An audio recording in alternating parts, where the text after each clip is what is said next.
My name is Olesja Marjalaakso. I'm a founder and CEO of Polka Dot CEO. Just about the title. I've done about 20 pitches in my 2 years as CEO of a company. It was 3-minute pitches, but I've not really done these longer talks, and this is definitely out of my comfort zone. So I decided to challenge for 2019 and have some of these talks, and decided to start with PocketGamer London. And I needed to decide on my topic for the talk in November. And let me tell you something about the situation of our studio in November. We were all 8 of us were working hard on planning for the soft launch of our first title, Trendy Stylist, with this big influencer in Russia. And we didn't have a contract with that influencer. And we were running out of money as studio, and also we were raising funding, but it didn't look very good. So at that point in beginning of November, I really felt like we were betting our whole studio future on one influencer. But hey, quickly about myself, I started my gaming career at Digital Chocolate. It's actually 2007, not that early. But I worked in HR and first fell in love with people doing games. I think we are my kind of crazy, but I really enjoyed the people. And also started enjoying the whole concept of making games, everything about it. I just love mobile games and everything it entitles. After kids and a couple of kids, I ended up working for a small Finnish startup called Upstar. And the same people who started Upstar, they actually in 90s did a Stardoll named thing. It was a teenage paper doll heaven that had like 200 million players at some point on website.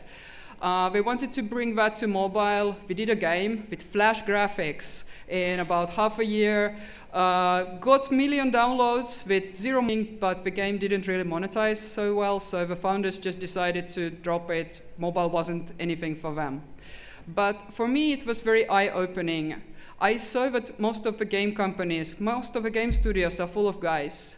And these guys are trying to figure out what type of new gaming experience we could create for guys. But half of mobile game players are women. And I just believe that there's not enough new experiences for women. So that's why I want my own company, Polka Dot Studio, to create these new type of experiences for women. This is our team. The company was, as you see, it's mostly female. Surprise. We founded in March 2017. We are 8 people full-time in Helsinki, Finland. And we have Mighty Eagle Peter Westerbacka as our investor and advisor, so we are lucky in that accord. And, let's start with our first game. Idea what type of game we want to develop. I believe that women, some of them don't consider them players. I also believe that when you blend some real life elements into the gameplay, it becomes more meaningful and more engaging for female players. These were some of our guesses. And we wanted to build a game that would blend mobile game with real fashion, real influencers, and make it kind of a part of your daily lifestyle. And with some prototyping, we ended up with a game that looks and feels like Instagram, but has a proven free core loop in it. Let me quickly just shortly introduce the game. The free-to-play core loop is that everybody has their avatar. You style your avatar to enter the game challenges. Other players, they vote on all entrants to the challenges, so it's a PvP game, and the next day you get the results, how well you fared against other players. And based on how well you fare, you get loot boxes with cash, gems to get clothes, and tokens to buy new hairstyles and makeups. The second loop that we did, it was the social loop that comes from Instagram. When you post something, you get reactions from other players. They like you, they follow you, they visit you, and all this interaction, it gathers also towards looks and rewards, so you play together. And I really see two exceptionally things about this game. One is that every second that I play it, I feel that the game is social. I'm always playing with somebody. I'm not playing it alone. Anything I do, I see reactions. I have my notifications. Oh my God, somebody liked me. So it has the same type of engagement as Instagram. And the second thing is because it has realistic, all the clothes are real, and investing we even saw the brands. So I'm the least fashionable person in the world, but by playing 1.5 years this fashion game, I started seeing trends. I knew what's in fashion at the moment. One day I was walking in Moscow and I saw a dress and I thought, oh my God, Gappana, so I actually recognized brands. And I went shopping and I happened to buy the exact same shirt at Zara, what I use a lot in our game. So these were some of the cool things about the game. But as you know, making games, it's pretty tough. And we also, making a free-to-play game, it's super hard. But we were making something a bit more. We were making it also blends retail and real fashion into it. And there's now not a lot of we needed to figure out a lot of things by ourselves. Also using Instagram as a progression and meta game, it's kind of new to figure out a lot of things by ourselves. We started testing the game in January 2018, and by summer, our numbers were really good, but they were not exceptional and not good enough. As you know, the good is not enough in mobile games. And as said, we were kind of running out of money, and we needed to do something.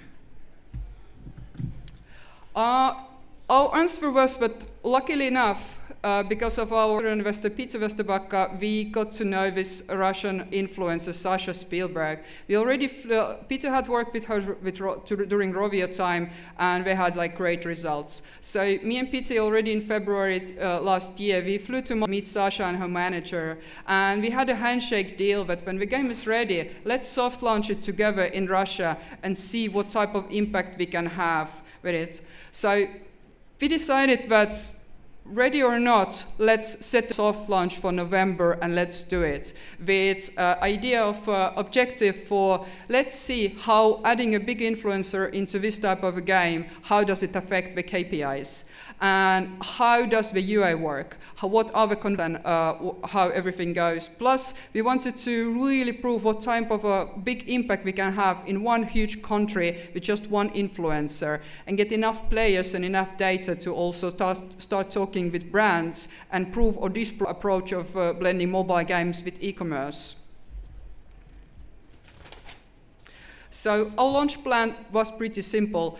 We created an event to the game. It's a normal, regular event that we have every month. The event was branded for Sasha. So event has its own mini game with a board game type of a mechanic. It has its own challenges and its own event shop. And we branded that all for Sasha. So the visuals were hers, the challenges for life. The challenges had her Instagram pictures, and we actually went even farther and branded the whole game for Sasha so that her likeness was our icon and the splash screen had it. So it was, during that 2 weeks of Sasha's soft launch, it was Sasha's game. We had some major concerns before the soft launch. About 2 weeks before soft launch, we still had no contract with Sasha. We had a handshake, but have a name on the paper. And we had already done 2 months of work on creating this event, localizing the game to Russian, and doing everything, but no contract. We also had a very tight development schedule. We had some concerns about how our service will fare this. We used to have about a couple of hundred players at most, and now we were hoping for much more, and the game is super server heavy. And we also didn't really have resources to test the game very thoroughly. And the third thing, the normal thing, that we were running out of money. So how did it go? Week before the soft launch, we didn't have a contract. And the Russians, they just stopped communicating with us. I just couldn't reach them anyhow. So my only hope was to get Peter on board and try to go through him. And we happened to be in Shanghai together, and we finally got Sasha. And she said, yeah, we'll make it happen, but let's postpone this launch by 1 week. I was, okay, let's postpone it, but try to make the contract. And then 1 week before the new soft launch date, they started negotiating the price. Let's double it. Very Russian way, but at that point I said, let's just go, let's just do it. We've put so much work into it. And 4 days before the soft launch, we finally signed the contract. I finally could sign. I have to admit that for a couple of weeks I didn't really sleep. On technical side, we launched the game on Friday, and our tech team was sitting very happily drinking beer and clicking like everything is good, looking at the dashboard, everything is dandy. Next morning we woke up to a total catastrophe. Our game servers were running on Firebase, and Firebase had this weird quota that gave us, and it should have been enough, but in the morning we had 95% of that quota used, and it was rising. And we knew it's like if we hit the 100%, it will just scramble all our data, and we can't fix that in days, because like just all our player data, everything will be totally screwed. And so luckily we had some technical things we could do, like we tried to slow down the going up. It was Thanksgiving weekend, Saturday, so nobody was really answering us from US. And so we paid, I think, 1,000 euros to upgrade our support to the maximum. I got a hold somebody in Australia who opened quota at the point that it was 99.2%. So it was so close that when it opened up, I honestly cried. It was actually their mistake. The quota should have been 100,000 and it was only 5,000 something. I'm not very technical, but they almost broke our company. We had a couple of bugs also, but we fixed those during the weekend. Our tech team did overtime, but all went okay. I skipped a couple of slides, but so the test results were pretty awesome.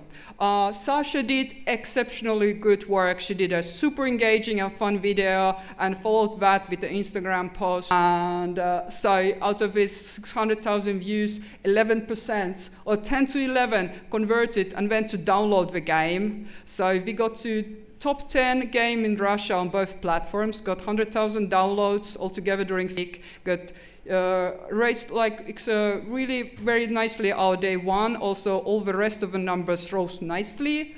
And I think, it was a very good success.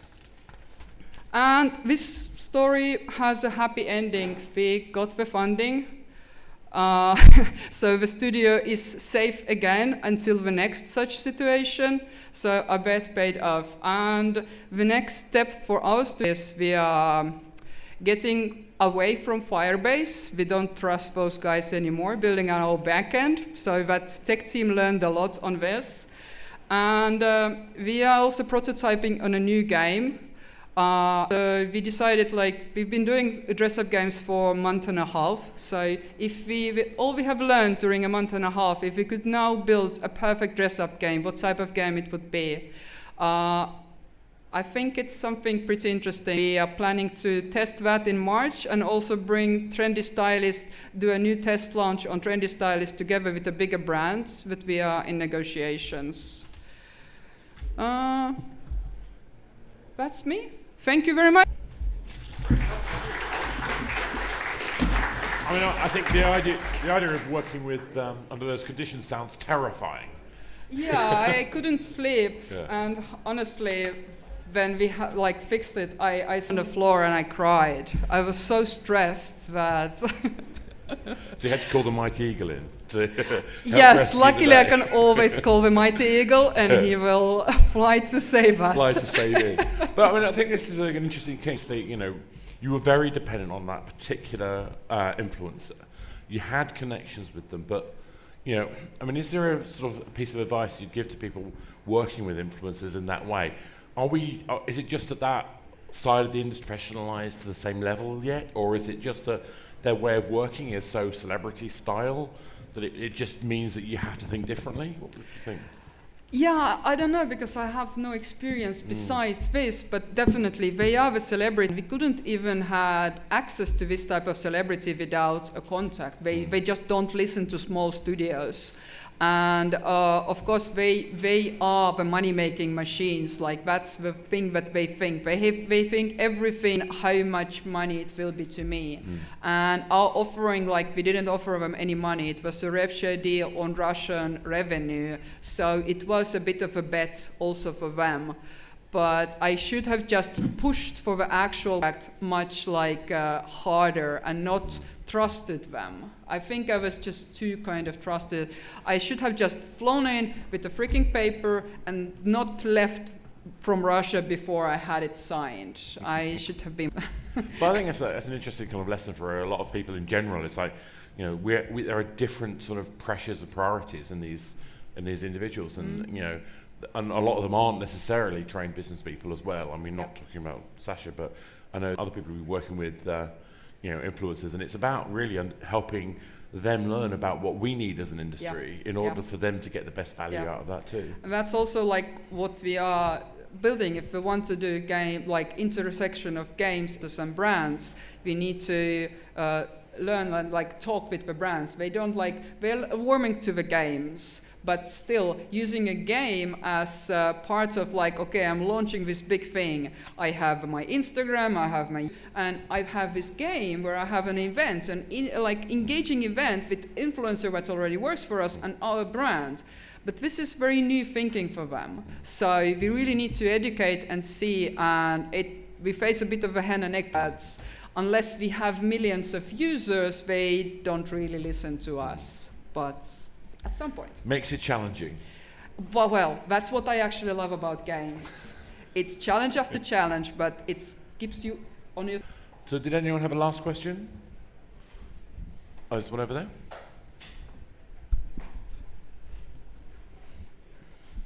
there. Now that you've got the sort of like one deal now sorted with Sasha, when it comes to getting users, are you using that as sort of like we can show this works from what we've already done, so it's making it easier to sort of set up future deals?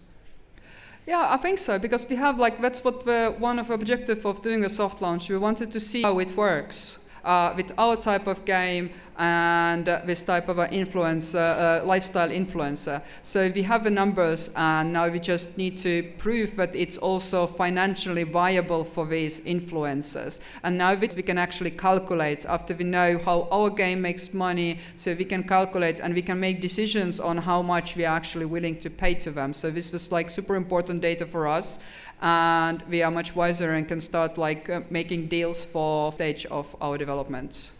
Definitely. Great. Well, thank you very much. Okay, thank you.